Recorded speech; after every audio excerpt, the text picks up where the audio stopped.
Channel पर नए हैं तो subscribe and like comment share जरूर करें। पता नहीं क्यों पर मुझे एक बहुत अच्छी फीलिंग आ रही है तुमको और आर्यन को साथ देखकर, पाखी ने माही को समझाते हुए कहा। कुछ देर के लिए रूम में शांति छा गई। एक बार मैंने जो कहा उसके बारे में सोचना, ये कहकर पाखी माही के रूम से निकल गई। माही रूम से बालकनी में जाकर खड़ी हो गई और कुछ देर चांद को देखकर अपनी पुरानी यादों में खो गई।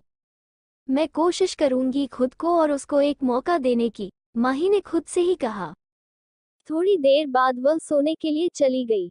अगले 2 दिन माही पाखी के साथ उसके स्टूडियो चली जाती, उसकी थोड़ी हेल्प करने, और फिर वापस घर आकर अपने लैपटॉप पर अपना काम करती। इन 2 दिनों में माही बहुत बिजी हो गई थी। दोपहर को पाखी ने माही से कहा, माही चल आज विधि के घर चलते हैं, उसकी जॉब भी लग गई है और कल उसके लिए बहुत बड़ा दिन है। कल वो अपनी कंपनी के फंक्शन को सुपरवाइज कर रही है, चल उसको थोड़ा मोटिवेट भी कर देंगे। ओके, मैं एम्स को मैसेज कर बता देती हूँ, माही ने कहा। रात को पाखी और माही विधि के अपार्टमेंट में चली गई और तीनों मिलकर सोफे पर बैठकर बातें करने लगी। यार विधि, तूने बताया नहीं तुम कौन सी कंपनी में जॉब कर रही हो, माही ने पूछा। मैं रजावत कॉर्पोरेशन की 2nd ब्रांच में काम कर रही हूँ। अगर मैंने कल का फंक्शन अच्छे से हैंडल कर लिया तो मुझे प्रमोशन मिलने के भी चांसेस है, विधि ने खुशी से कहा। माही ने कहा। रजावत कॉर्पोरेशन का नाम सुन माही के दिल में हलचल सी होने लगी। उसको आर्यन की याद आने लगी। चलो जल्दी से सो जाते हैं, मुझे कल जल्दी कंपनी भी जाना है, विधि ने सोफे से उठते हुए कहा। वो तीनों सोने चली गई। अगली सुबह वो सब जल्दी घर से निकल गई। कार में पाखी को कॉल आया। वह कॉल रिसीव कर हेलो कहती है। दूसरी तरफ से किसी ने कुछ कहा जिस कारण पाखी के चेहरे पर परेशानी की लकीरें साफ साफ नजर आने लगी थी। कॉल कट करने के बाद पाखी ने कहा, मुझे अभी स्टूडियो के लिए निकलना होगा, स्टूडियो में कुछ प्रॉब्लम हो गई है। माही, तुम विधि को उसकी कंपनी छोड़ दो, मैं टैक्सी से चली जाऊंगी। विधि को टाइम से कंपनी पहुंचना भी बहुत जरूरी है। क्या हुआ, प्रॉब्लम ज्यादा बड़ी है क्या, तुम हैंडल कर लोगी क्या, माही ने पूछा। हाँ, मैं सब संभाल लूंगी, पाखी ने कहा। ठीक है, जैसा तुम कहो, ये कहकर माही ने कार को साइड में रोक दी है और पाखी कार से निकलकर टैक्सी ढूंढ स्टूडियो के लिए निकल गई।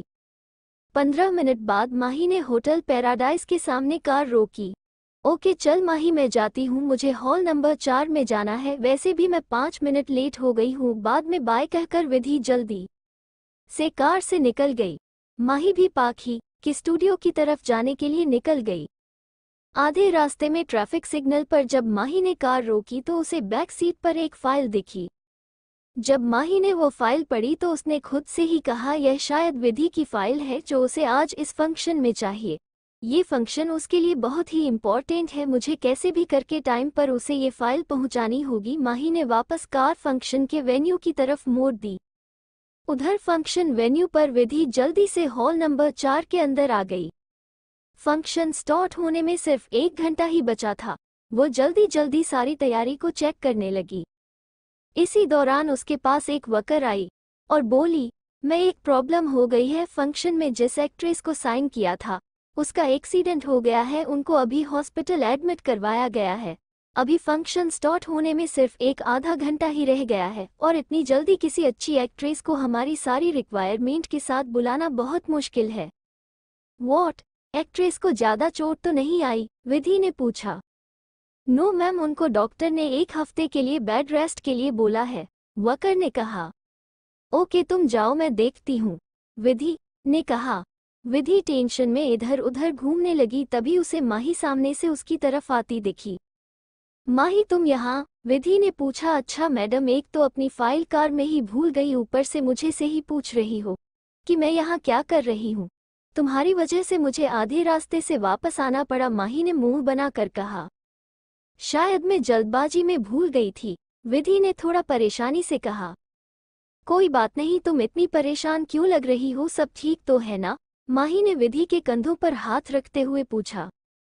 नहीं, कुछ ठीक नहीं है, जिस एक्ट्रेस को फंक्शन के लिए साइन किया था उसका एक्सीडेंट हो गया और अभी फंक्शन स्टार्ट होने में सिर्फ 30 मिनट ही बचे हैं। एक बार के लिए तुम्हें एक्ट्रेस को ढूंढ भी लूं, पर उसे अच्छा डांस भी आना चाहिए, विधि परेशानी से कहा। विधि ने कहा, बाहर बहुत सारी कंपनी के सीईओ और बहुत से मीडिया भी आ गई है। विधि की बात सुन माही 2 मिनट के लिए चुप हो गई। फिर उसने कहा, मैं करूंगी तुम्हारी कंपनी के प्रोडक्ट को लॉन्च और मुझे डांस भी आता है। तुम करोगी? विधि ने हैरान होते हुए पूछा। क्यों, तुम्हें मैं खूबसूरत नहीं लगती या तुम्हें मेरी काबिलियत पर शक है? माही ने अपने आईब्रो को ऊपर करते हुए कहा। नहीं नहीं, मुझे तुम्हारी काबिलियत और तुम पर पूरा विश्वास है, और जहाँ तक बात रही खूबसूरती की तो तुम बिना मेकअप के भी किसी ए लिस्ट सेलिब्रिटी जैसी लगती हो, विधि ने माही को मनाते हुए कहा। पर एक प्रॉब्लम है, जो एक्ट्रेस आ जाने वाली थी वो कायरा माथुर है। इंडस्ट्री की एक जानी मानी एक्ट्रेस। आधे लोग तो यहाँ सिर्फ उसे देखने के लिए ही आए हैं। अगर उन्हें कायरा की जगह तुम दिखी तो लोग शायद हंगामा कर सकते हैं। मुझे तुम्हारी बहुत फिक्र हो रही है, विधि ने कहा। अरे मेरी भोली सी दोस्त, तुम चिंता मत करो, मैं हूं ना, कोई हंगामा नहीं होगा। वैसे भी मैं किसी कायरा से कम थोड़ी ना हूं, माही ने नौटंकी करते हुए कहा। ठीक है, अब तू जल्दी चेंजिंग रूम में जा, वहां तेरी ड्रेस पड़ी है। पहले तेरा डांस परफॉर्मेंस है और डांस खत्म होते ही तुझको ऑडियंस के सामने हमारे प्रोडक्ट को लॉन्च करना है। अब सब कुछ तेरे हाथ में है, संभाल लेना, विधि ने कहा और माही को चेंजिंग रूम की तरफ इशारा किया। माही चेंजिंग रूम में जाकर तैयार होने लगी। विधि ने सबको कह दिया था कि सब कुछ ठीक है, कोई परेशान ना हो, पर वो खुद अंदर से डरी हुई थी। स्टेज पर होस्ट कब से ऑडियंस का ध्यान भटकाने की कोशिश कर रहा था। अब ऑडियंस हंगामा मचाने लगी थी और कायरा कायरा चिल्लाने लगी। तभी होस्ट को उसके ब्लूटूथ में कुछ कहा गया। फिर होस्ट स्टेज से बिना कुछ बोले नीचे उतर गया। अचानक से स्टेज की सारी लाइट ऑफ हो गई। कुछ देर बाद एक स्पॉटलाइट स्टेज की बीचों बीच पड़ी, जहां एक लड़की स्टेज पर बैठी थी। माही ने पर्पल कलर के लहंगे के साथ गोल्डन दुपट्टे से अपने चेहरे पर घूंघट ले रखा था। सभी लोग अब ध्यान से स्टेज की तरफ देखने लगे। पीछे से गाना बजना शुरू हो गया। साथ ही साथ माही के भी किसी बहुत ही प्रोफेशनल डांसर की तरह डांस करने लगी। ओ रे पिया हाय, ओ रे पिया हाय, ओ रे पिया हाय, उड़ने लगा क्यों मन बावला रे आया कहाँ से यह हौसला रे, ओ रे पिया हाय, ओ रे पिया हाय, ताना बाना बुनती हवा, हाय बुनती हवा, बूंदे भी तो आए नहीं बाज यहाँ। ऑडियंस में बैठे सभी लोग माही के डांस को देख एकदम शांत होकर माही को देखने लगे। साजिश में शामिल सारा जहां है, हर जर्रे जर्रे की यह इल्तिजा है। माही ने डांस करते वक्त अपना घूंघट हटा दिया। जैसे ही लोगों ने माही के चेहरे को देखा तो सभी लोग हैरान रह गए।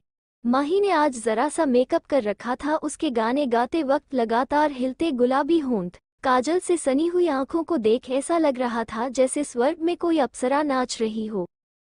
ओ रे पिया, ओ रे पिया हाय, ओ रे पिया हाय, ओ रे पिया नी रे ग ग ममा मा प म ग रे सा रे सा ग ग रे मा ग पर मांद ढपनी नी सा प सा मा पा धा नी सा निरे नी सा।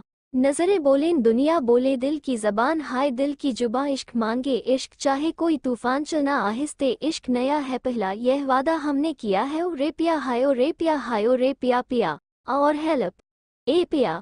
नंगे पैरों पे अंगारों चलती रही हाय, चलती रही, लिखता है कि गैरों में पलती रही हाय, ले चल वहाँ जो मुल्क तेरा है, जाहिल जमाना दुश्मन मेरा है, हाय ओ रे पिया हाय, ओ रे पिया हाय, ओ रे पिया हाय, ओ रे पिया हाय, ओ रे पिया हाय।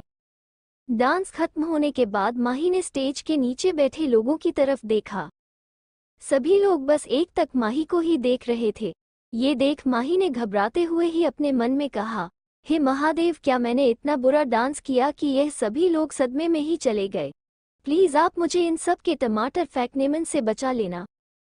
माही के डांस के दौरान ऐसी दो काली आंखें भी थी जो बस बिना पलक झपकाए माही को ही लगातार देखे जा रही थी।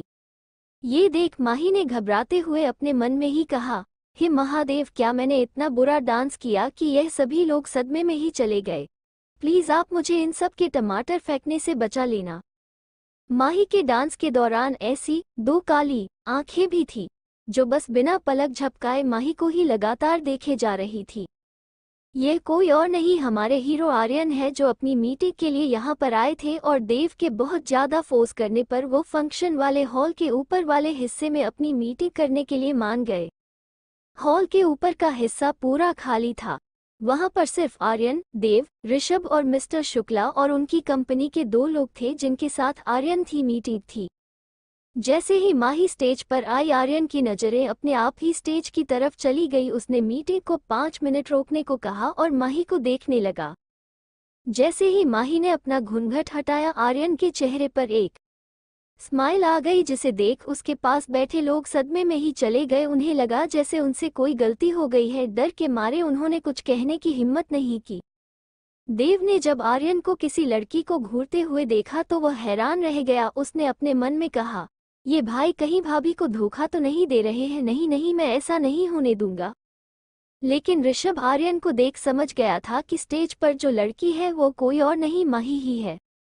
देव ने धीरे से ऋषभ से कहा, भाई के बेस्टियाए, आपको नहीं लगता कि भाई उस लड़की को बहुत प्यार से देख रहे हैं? अगर यह ऐसी ही हरकतें करते रहे तो भाभी कभी इनसे शादी नहीं करेगी।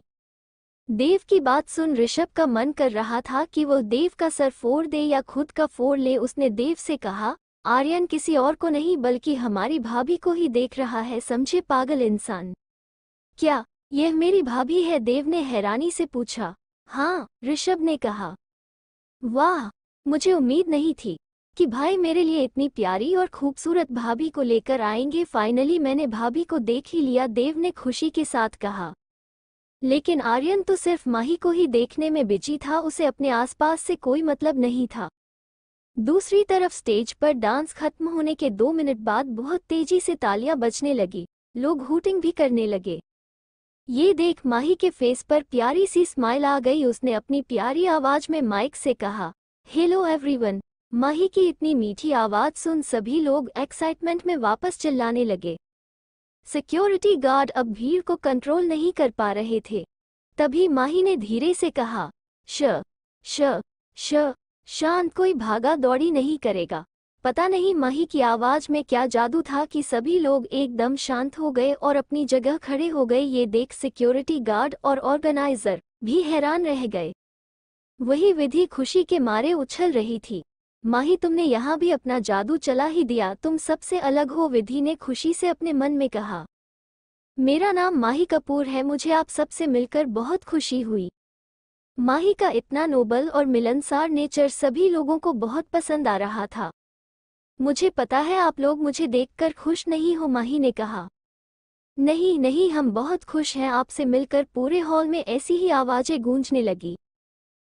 मैं आप सबसे बाद में मेरे बारे में और आपके बारे में बात करूंगी। अभी तो मैं जिस काम के लिए यहाँ पर आई हूँ वह तो कर लूँ, वरना मुझे कंपनी के लोग पक्का चप्पलों से मारेंगे, माही ने मजाक करते हुए कहा। माही की बात सुन सभी लोग जोर जोर से हंसने लगे। बाद में माही ने प्रोडक्ट के बारे में सभी लोगों को बताया और सभी के साथ हंसी मजाक भी किया। सभी लोग माही को देखकर बहुत खुश थे और उन्हें प्रोडक्ट के बारे में भी सब कुछ अच्छे से समझ में भी आ गया। प्रोडक्ट के बारे में जानकारी देने और सभी के सवालों के जवाब देने के बाद माही स्टेज से नीचे चली गई। बैकस्टेज पहुंचते ही विधि ने जोर से माही को हग कर लिया। यार, मुझे पता है तुम सबसे बेस्ट हो, विधि ने कहा। ठीक है, भूलना मत, मैंने तेरी मदद की है। अब तुझे भी मेरे लिए समोसे बनाने होंगे, वो भी कल के कल, माही ने कहा। पक्का, मैं सिर्फ समोसे ही नहीं तेरे लिए गाजर का हलवा भी बनाऊंगी, विधि ने कहा। सच्ची? वाह, अगर मुझे पहले पता होता कि सिर्फ एक फंक्शन करने में मुझे इतना अच्छा खाना मिलेगा तो मैं पता नहीं अब तक कितने ऐसे फंक्शन और डांस परफॉर्मेंस कर देती, माही ने कहा। ये सुन विधि जोर जोर से हंसने लगी, उसके साथ माही भी हंसने लगी। अच्छा, अब तुम पहले चेंज कर लो, विधि ने माही से कहा। ठीक है, माही यह कहकर चेंजिंग रूम की तरफ चली गई। विधि भी अपने बाकी काम करने में के लिए चली गई। उधर देव ने किसी स्टाफ को कहकर यह पता लगवा लिया कि कैसे लास्ट मोमेंट पर एक्ट्रेस का एक्सीडेंट हो गया और माही ने सिर्फ विधि के लिए इतना कुछ किया। वाह, मुझे नहीं पता था मेरी होने वाली भाभी इतनी अच्छी है। अब तो मुझे भाई से डरने की भी जरूरत नहीं है, सिर्फ भाभी को पटा कर रखना होगा, देव धीरे से खुद में ही बड़बड़ाया। पर आर्यन ने ये सुन लिया। उसने एक बार घूर कर देव को देखा, फिर उसने सभी से कहा, मीटिंग इज ओवर। ये सुन मिस्टर शुक्ला हैरान रह गए। वो जल्दी से अपनी जगह से खड़े हुए और थोड़ा परेशान होकर आर्यन से कहा, मिस्टर सिंह, क्या हमसे कोई गलती हो गई है या आपको प्रेजेंटेशन में कुछ गलत लगा? नहीं मिस्टर शुक्ला, ऐसा कुछ नहीं है, ये कॉन्ट्रैक्ट हमने आपको दे दिया है, कांग्रेचुलेशन, ये कहकर आर्यन वहां से बिना कुछ और कहे चला गया। मिस्टर शुक्ला तो बहुत खुश हो गए ये सुनकर कि यह कॉन्टैक्ट उन्हें मिल गया। उन्होंने देव और ऋषभ से हाथ मिलाया और वहां से चले गए। वही देव ने आर्यन को इतनी जल्दी जाते देख ऋषभ से कहा, ये भाई कहाँ गए हैं इतनी जल्दबाजी में। ऋषभ ने देव के सर पर चपत लगाते हुए कहा, पागल, वो अपनी लैला से मिलने गया है। अब ये लैला कौन है और भाई ने इसके बारे में मुझे कुछ क्यों नहीं बताया। देव ने गुस्से में कहा, अरे मेरे गधे, लैला से मेरा मतलब है वह अपनी माही से मिलने गया है। ऋषभ ने कहा, ओहो, तो साफ साफ बोलो ना भाई, मेरी भाभी से मिलने गए हैं। देव ने मुंह बनाकर कहा। प्लीज सब्सक्राइब, कमेंट करके बताएं आप सबको मेरी कहानी कैसी लग रही है।